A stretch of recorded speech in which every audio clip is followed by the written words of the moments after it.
Hello everyone. Welcome back to my channel. I hope everyone is having a wonderful day.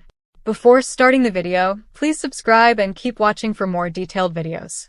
The week of October 6th through 10 on General Hospital brings a storm of betrayal, inheritance battles, and devastating twists. At its heart are two explosive revelations. Monica's will shocks the Quartermain clan, and Willow finds herself enmeshed in a blaze of suspicion and danger. Everything seems to pivot around family, secrets, and who can be trusted. From the moment Jocelyn returns to Port Charles, tension begins to tighten.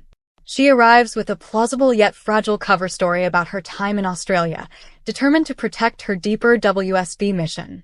She's walking a tightrope, public daughter, covert agent, and burdened by the knowledge that one misstep could ripple across relationships, particularly with Carly. Meanwhile, Drew is simmering. He's furious about being left out of Monica's will, and that sense of exclusion, of having been shut out even after her funeral, is fueling a volatile anger. The reading of that will becomes the perfect crucible for family conflict when the will is unveiled. The shock is instantaneous. Monica's cherished house, the symbol of her legacy, is bequeathed not to Michael, not to Tracy, but to Ronnie, Monica's sister, also known as Ronnie or Veronica Bard. The decision digs deep fault lines. Tracy, feeling betrayed and undermined, lashes out. The Quartermains, already fractured, are thrown into chaos. Who expected Monica would entrust her home to Ronnie?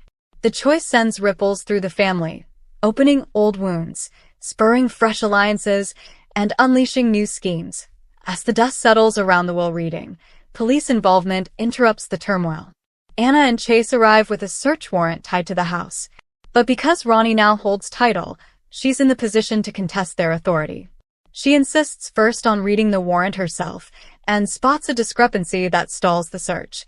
Her legal rights become a shield, and for now, the investigation into possible evidence concealed inside is held at bay. At the same time, Gio decides he needs space. He asks to move out of Anna's and looks to Sunny for help. Alexis, always watching, warns both Sunny and Carly that the authorities may pivot towards searching the Q mansion itself. Meanwhile, Britt sees opportunity in the chaos. She pretends to Jocelyn she's meeting her for the first time, then later attempts to blackmail Jocelyn into securing her a suite at the Metro Court. The schemes multiply, and alliances twist under pressure. Midweek, secrets grow heavier. Curtis informs Portia that evidence linking her to Drew has been lost, something he suspects Drew himself engineered. Portia is forced into confrontation. She probes Drew about the end of his blackmail scheme. Willow learns that her custody hearing for her children is delayed until January, heightening her desperation. Michael arrives at Elizabeth's house with a plan. Brennan, meanwhile, warns Britt to back off Jocelyn. And in an emotional moment, Emma and Gio reveal mutual feelings they've harbored, sharing a kiss that hints at new alliances in the coming storm. Later, Dante and Anna debate the possibility that Michael shot Drew.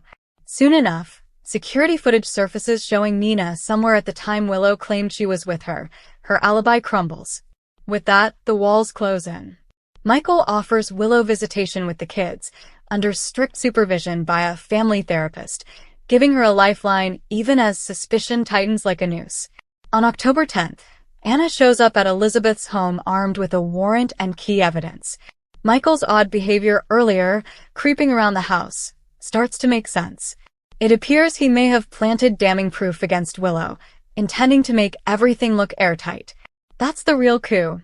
The frame is precise, cruel, and calculated. His motive? To control, to dominate, and to ensure Willow's fall is both dramatic and irreversible. Willow's proximity to the kids becomes a tool, not a gesture of goodwill. She's manipulated into accepting supervised visits, even as she's ensnared in Michael's trap. Portia's world tilts too. She reveals to Elizabeth that she's pregnant, but with uncertainty, she doesn't even know whether Curtis or Isaiah is the father. The secret she carries is fragile, and the potential fallout from its disclosure is massive. As other players clash and pry, her situation may be exposed at the worst possible moment. Meanwhile, Sunny confronts Lulu over her article implicating Michael in Drew's shooting. He presses Ada Turner about the case. Willow informs Drew that Michael is permitting visits under supervision. Tracy, suspicious and resentful, confides doubts in Ronnie, conveying her distrust. Michael begins bonding with Ronnie, and Portia, now visibly pregnant, confides in Elizabeth that she's unsure of the paternity. Anna arrives again with evidence, seeking Willow's location, and for the moment, the net is closing from all sides. As the week ends, the stage is set. Willow's framed, the inherited house sparks family warfare, and every secret is a ticking bomb. But what comes next promises even more suspense. Drew may attempt to manipulate Willow, Sidwell re-enters the fray, and alliances will be tested. The week ahead is one of brinkmanship, where truth and deception are nearly indistinguishable. One question looms.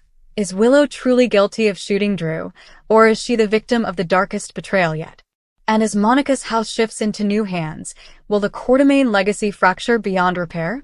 Watch for dramatic confrontations and shocking reveals in the coming episodes, because in Port Charles, no secret ever stays buried for long. Thank you for watching. Please subscribe to my channel for all of your updates.